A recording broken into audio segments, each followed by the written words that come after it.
Buen día a todos, mi nombre es Karen Girón, soy residente de Medicina Familiar y Comunitaria en el área de gestión sanitaria de Osuna, en el Centro de Salud de Marchena, y hoy junto al resto de mis compañeros residentes de este mismo centro de salud hablaremos sobre la actualización en la apnea obstructiva del sueño.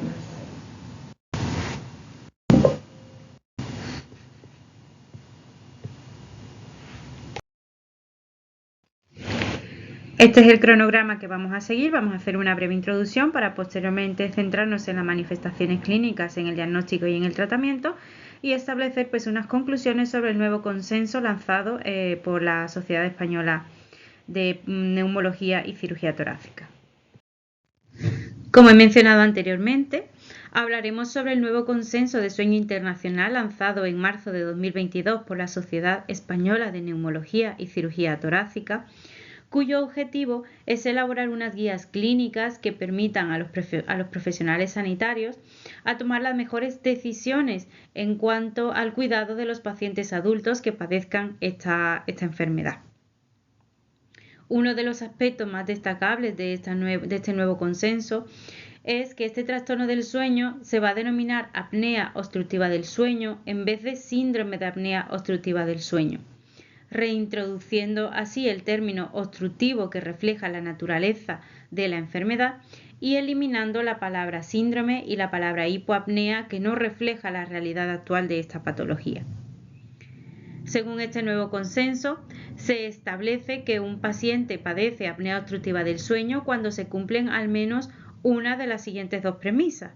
En primer lugar, que presente un índice de apnea-hipopnea mayor o igual a 15, predominantemente obstructivas, o que el paciente presente un índice de apnea-hipopnea mayor a 5 a la hora, acompañado de una excesiva somnolencia diurna, de un sueño no reparador, de un cansancio excesivo o un deterioro de la calidad de vida relacionada con el sueño que no sea justificable por otras razones. Por tanto, la valoración de la gravedad de la apnea obstructiva del sueño está limitada a la clasificación basada únicamente en el índice de apnea-hipoapnea, de tal forma que será leve si padece entre 5 a 15 apneas a la hora, moderado de 15 a 30 apneas a la hora o grave si tiene más de 30 apneas a la hora.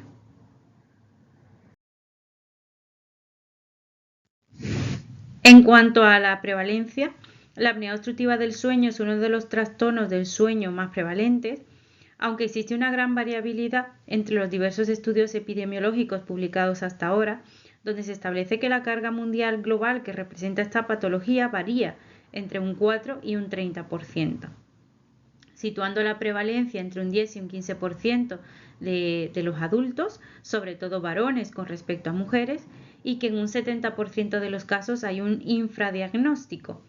Es por ello que el nuevo consenso incluye dos algoritmos que ayuden a paliar el infradiagnóstico de esta patología.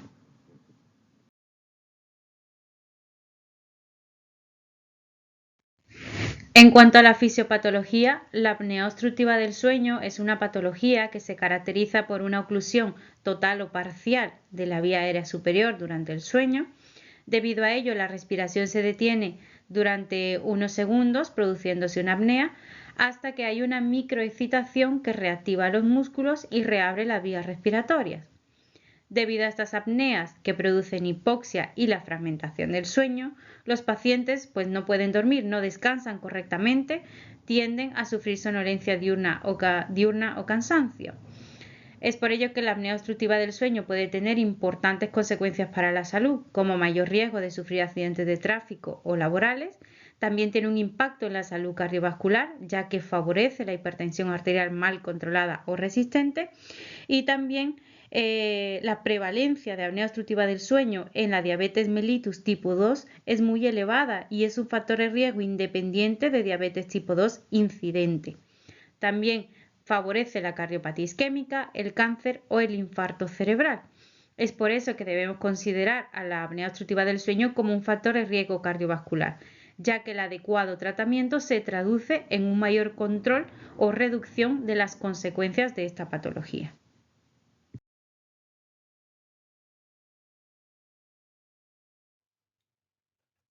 La clínica de la apnea obstructiva del sueño va a aparecer como consecuencia de una hipoxia intermitente, de la desestructuración del sueño y cambios en la presión intratorácica.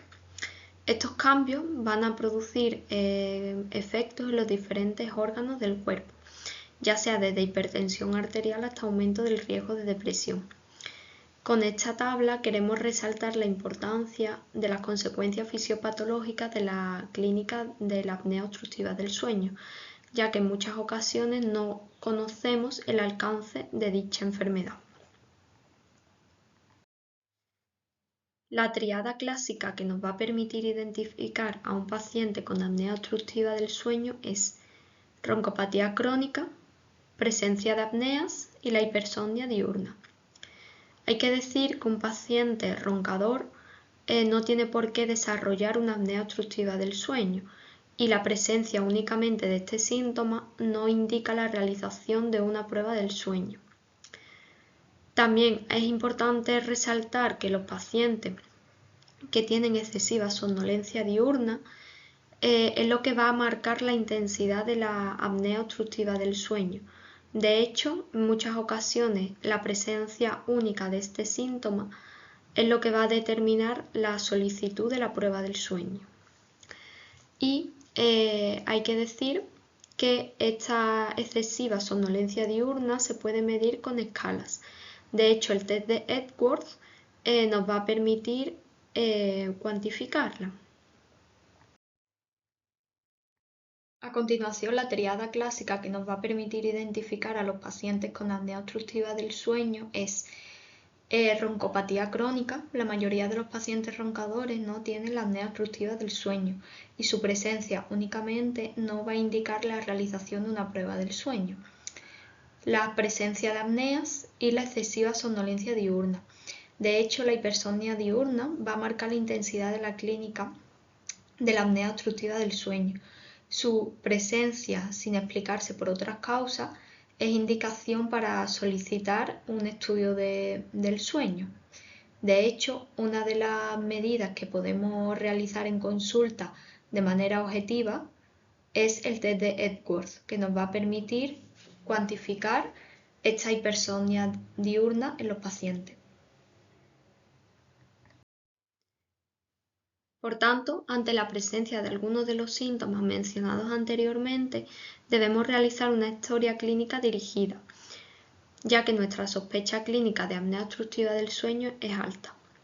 En cuanto a los antecedentes personales, habrá que recoger los factores de riesgo cardiovascular, los tóxicos, sobre todo si el paciente es fumador, los hábitos de sueño, para conocer si el paciente lleva a cabo una higiene del sueño adecuada y el puesto laboral que desempeña, ya que no es lo mismo un paciente que sea camionero, ya que su vida estaría más en riesgo que un paciente cuyo trabajo es ser oficinista.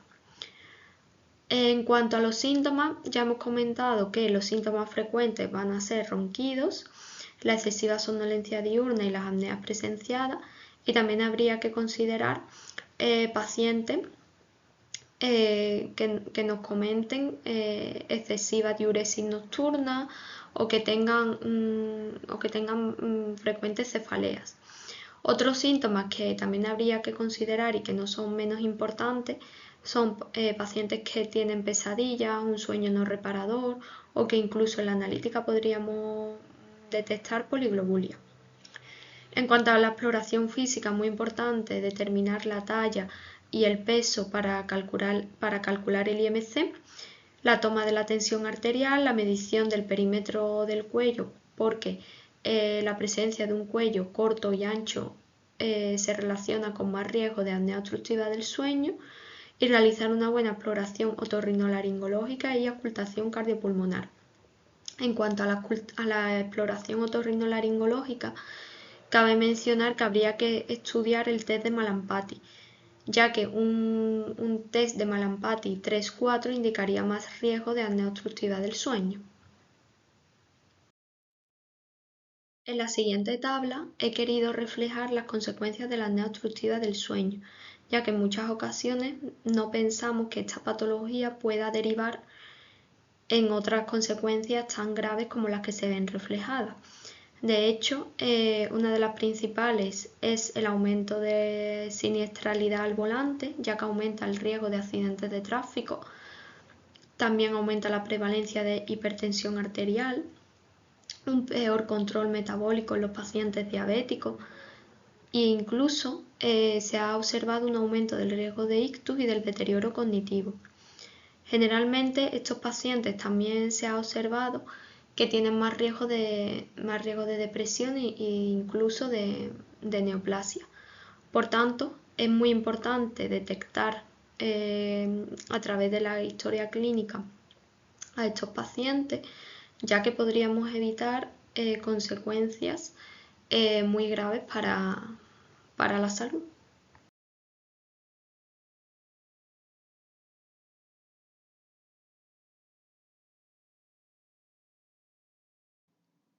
Hola, mi nombre es Alejandro Candela. Yo os voy a hablar del diagnóstico de apnea obstructiva del sueño, pero antes quiero abordar los factores de riesgo que se asocian a esta enfermedad, sobre todo porque se debe considerar el diagnóstico de apnea obstructiva del sueño en pacientes con síntomas compatibles y uno más factores de riesgo asociados. El principal factor de riesgo, como vemos en la diapositiva, es la obesidad. La obesidad predispone a padecer la enfermedad a través de la compresión de la vía aérea superior, sobre todo mediante la grasa acumulada a nivel faríngeo. Además, reduce la distensibilidad de la pared torácica, disminuyendo los volúmenes pulmonares. Se estima que entre un 40 y un 60% de los pacientes que tienen obesidad pueden presentar apnea obstructiva del sueño. Otro de los factores del riesgo, el segundo de importancia, sería el sexo masculino, que aumenta la probabilidad de padecer la entidad entre 2 y 4 veces más que la población femenina, sobre todo por el patrón de obesidad y por la mayor longitud laringia. Otro de los factores es la edad. Más de un 20% de los ancianos entre la sexta y la séptima década de la vida van a padecer apnea obstructiva del sueño, así como factores morfológicos. Se ha descrito un aumento de la prevalencia en la raza asiática y afroamericana, sobre todo por características morfológicas, y la agregación familiar, aunque es menos consistente, y cuando se asocian factores de riesgo cardiovascular como el tabaco, la diabetes mellitus o la hipertensión arterial. El diagnóstico diferencial se debe realizar con otros trastornos respiratorios del sueño, como es la roncopatía primaria, que es el trastorno respiratorio del sueño más común. Y hay que decir en este sentido que aunque la mayoría de los pacientes con apnea obstructiva del sueño van a roncar, no todos los roncadores sufren apnea obstructiva del sueño. Los test complementarios de los que vamos a hablar próximamente son el único modo de diferenciar entre ambas entidades. Otro de las entidades clínicas que pueden producir sintomatología similar es la enfermedad por reflujo gastroesofágica. Además de un cajón de desastre con muchas patologías que pueden causar síntomas parecidos, como son el asma, el ataque de pánico, disfagia, entre otros. El abordaje inicial de un paciente en el que sospechamos apnea obstructiva del sueño debe comenzar con una exploración física básica inicial en nuestras consultas, en el que debemos de comenzar por la toma de la tensión arterial y el cálculo del índice de masa corporal. La obesidad es el hallazgo clínico más frecuente en la apnea obstructiva del sueño, aunque el normopeso no descarta la presencia de la enfermedad. En algunas series, entre el 70% de los hombres y el 84% de las mujeres presentaron un índice de masa corporal superior a 30, sobre todo tratándose de una obesidad de tipo central que predominaba en cuello y en abdomen, por lo que parámetros como la circunferencia del cuello o la relación cintura-cadera también podrían ayudar. Sobre la tensión arterial, los resultados de diversos estudios han permitido establecer la relación entre la apnea obstructiva del sueño y la hipertensión arterial, sobre todo en pacientes que presentan un patrón non-diper. La evaluación ORL siempre está indicada en nuestras consultas en la evaluación inicial del paciente con sospecha de apnea obstructiva del sueño, en el que vamos a valorar diferentes aspectos. Uno de ellos es la evaluación de la mordida, en el que se valora la posición de ambas arcadas en contacto. También se puede valorar la distancia hioides-mandibular, como se ve en la imagen de esta diapositiva, en el que se colocan los 4 dedos de la mano del explorador entre el hioide hasta el mentón, y siempre y cuando sea proporcional al paciente. Si sobresaliera del mentón, se podría sospechar un cuello corto, que sería factor de riesgo para la presencia de apnea obstructiva del sueño. Otra de las valoraciones que se pueden realizar es la evaluación faríngea. Vamos a calcular la escala de Mallampati, el Mallampati del paciente, así como la presencia de hipertrofia amigdalar. Sobre todo esto es más importante, la hipertrofia amigdalar en pacientes en edad pediátrica. Y otro de las exploraciones que podemos realizar es la indagación en la presencia de retro o de micrognatia, que se mide de perfil al paciente y se valora la posición mentoniana respecto al maxilar. Aquí podéis ver la hipertrofia amigdalar en un paciente en el que se podría sospechar apnea obstructiva del sueño, sobre todo, como hemos dicho, en edad pediátrica. Además, en nuestras consultas podemos pasar al paciente diferentes cuestionarios, como es el que presento aquí en esta diapositiva, que es el test de Epworth, que interroga al paciente en la posibilidad que tiene de sentir somnolencia en 8 cuestiones de su vida diaria.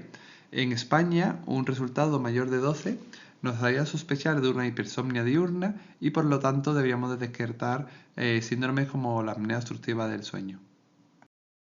El diagnóstico final de apnea obstructiva del sueño se va a establecer en aquellos pacientes que presentan clínica compatible y en los que se ha realizado pruebas fisiológicas complementarias y se ha demostrado alteraciones respiratorias durante el sueño. La polisomnografía nocturna es la prueba gold estándar para establecer el diagnóstico de esta entidad.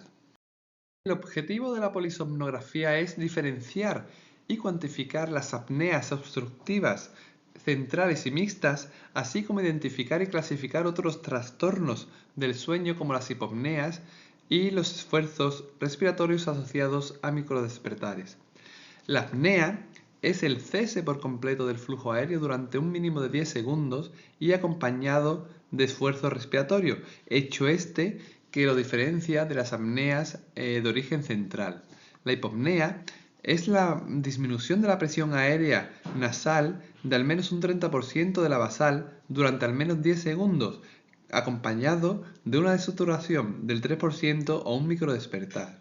Y el esfuerzo respiratorio asociado a microdespertares es una obstrucción parcial del flujo aéreo que no se clasifica en los dos anteriores y que está asociado a un esfuerzo respiratorio creciente acompañado finalmente de un microdespertar.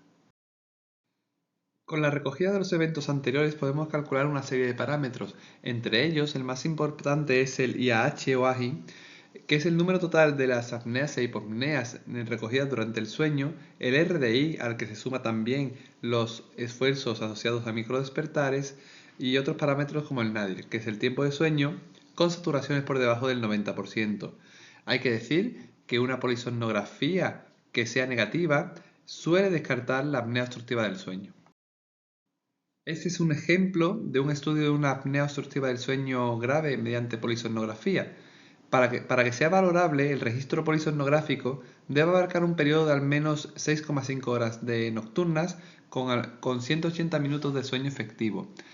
La polisomnografía, como veis, es una prueba que va a recoger diferentes parámetros fisiológicos durante el sueño.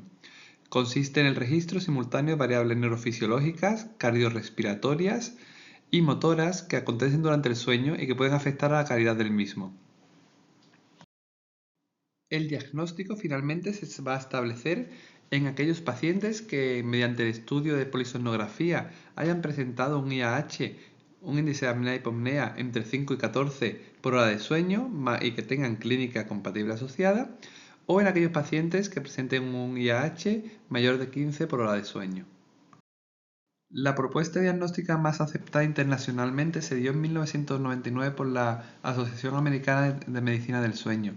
En ella se podía llegar a un diagnóstico de esta enfermedad si se cumplían una serie de criterios, siendo el criterio 1, que era una alteración en el RDI mayor de 5 mediante polisomnografía, asociado o bien a excesiva somnolencia diurna que no se podía explicar por otras causas, o bien dos de los criterios que incluían asfixia durante el sueño, despertares recurrentes, torpeza al despertar, fatiga durante el día o bien dificultades de concentración. Mediante el índice de apnea-hipopnea calculado en la polisomnografía, vamos a clasificar la apnea obstructiva del sueño según su gravedad. El índice de apnea-hipopnea entre 5 y 14 se corresponde con pacientes que van a tener una apnea leve, de carácter leve, que van a permanecer relativamente asintomáticos o van a padecer cierta somnolencia, pero que en ningún caso le va a producir o a interferir con su vida, con sus actividades de la vida diaria. Además existe una controversia en si en este grupo está asociado el riesgo de padecer hipertensión arterial, sobre todo en aquellos pacientes con menor edad. La apnea obstructiva del sueño moderada, con un índice de apnea-hipopnea entre 15 y 29, va a corresponder a pacientes que típicamente van a tener excesiva somnolencia diurna y que van a tener que tomar medidas para evitar caer dormido en situaciones inapropiadas. Por ejemplo, van a tener que tomar una siesta o van a tener que evitar conducir largas distancias. Y por último, la apnea obstructiva del sueño grave con un IAH mayor de 30 por hora corresponde con pacientes con excesiva somnolencia que tienden a caer dormidos frecuentemente durante el día, incluso sentados en una silla, y que tienen un riesgo incrementado de sufrir lesiones por accidente, además de un incremento en el riesgo de padecer comorbilidades cardiovasculares que incluyen la hipertensión, cardiopatías isquémicas y arritmias. Los estudios que se pueden realizar para el diagnóstico de la apnea obstructiva del sueño es la poligrafía respiratoria. Tiene el inconveniente, a diferencia de la polisomnografía, de que solo recoge variables cardíacas y respiratorias y no las neurofisiológicas, y además es muy difícil de validar estos equipos para tomar los datos en domicilio. Sin embargo, tiene la ventaja de que es más simple y menos costosa que la polisomnografía, y los candidatos serían aquellos pacientes en los que tienen una baja probabilidad clínica y podríamos descartar la apnea obstructiva del sueño, o bien una alta probabilidad y que nos sirviera de diagnóstico.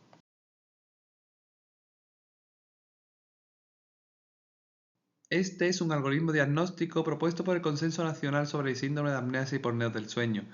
En primer lugar, se debería realizar una evaluación clínica inicial, estableciéndose posteriormente la probabilidad clínica de padecer la apnea obstructiva del sueño. Aquellos pacientes con una probabilidad clínica baja o alta son candidatos a ser sometidos a una poligrafía respiratoria, como hemos dicho anteriormente. Sin embargo, aquellos pacientes con una probabilidad clínica media, con los criterios que se describen en la tabla de la diapositiva, o aquellos pacientes seleccionados que presentan depresión, insomnio, sospecha de enfermedades de sopalapamiento como una EPOC, insuficiencia cardíaca, otros trastornos del sueño, enfermedades neurológicas asociadas, deberían de ser sometidos directamente a una polisomnografía, ya que los resultados de la poligrafía respiratoria pueden ser poco fiables o se pueden enmascarar de otra forma por los procesos que hemos comentado. Y esta finalmente es una propuesta de algoritmo diagnóstico en pacientes con sospecha de apnea obstructiva del sueño en atención primaria recogido en los archivos de bronconeumología. Establece que ante pacientes con una baja o intermedia probabilidad o que presenten una enfermedad cardiopulmonar inestable en los que se sospecha de otros trastornos del sueño que justificaran la clínica, o por ejemplo que se valorara trastornos ansiodepresivos o insomnio, serían candidatos a una derivación a nivel especializado.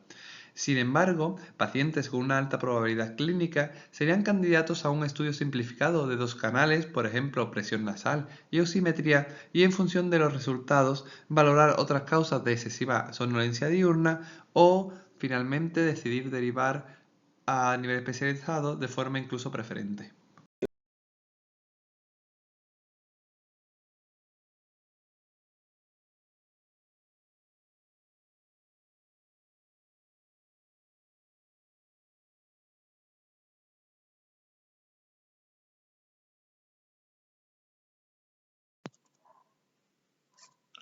Todas las opciones médicas, quirúrgicas o físicas disponibles para el tratamiento de la apnea obstructiva del sueño deben ser complementarias y no excluyentes.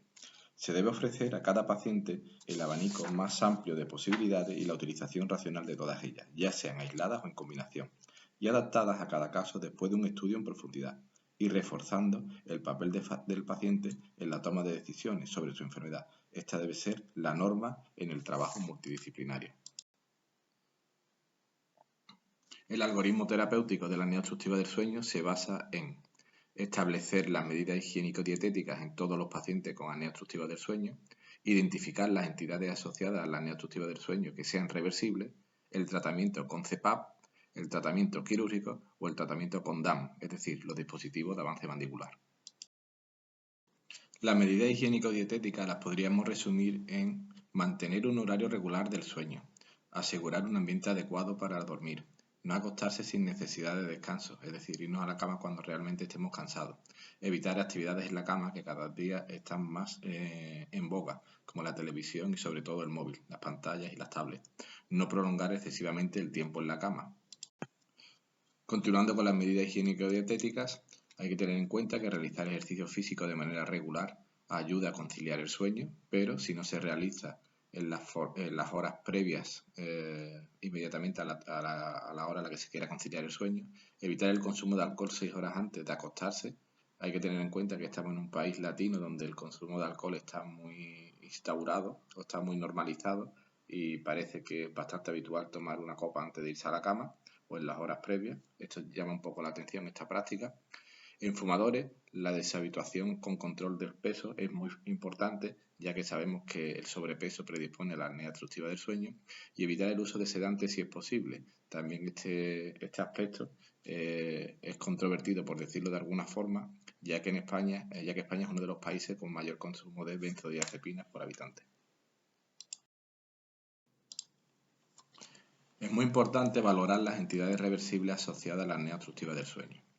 Así, por ejemplo, el tratamiento de la obesidad, que en los casos de obesidad grave debe ser abordado por entidades especializadas, ya sea con el uso de fármacos que cada día están más en uso y que se ha visto que funciona con una calidad muy contrastada, o bien el abordaje quirúrgico cuando estamos con un índice de masa corporal mayor a 35 kilogramos por metro cuadrado. También es muy importante la apnea obstructiva del sueño asociada a hipotiroidismo, la apnea obstructiva del sueño asociada a enfermedad por reflujo gastroesofágico, todo ello reversible, y la hipertrofia amigdalar en los grados 3 y 4 que tienen un componente que son totalmente reversibles. Por ello, es importante tenerlas presentes, abordarlas, porque nos ayudará a tratar la enfermedad de otro punto de vista o con otro enfoque.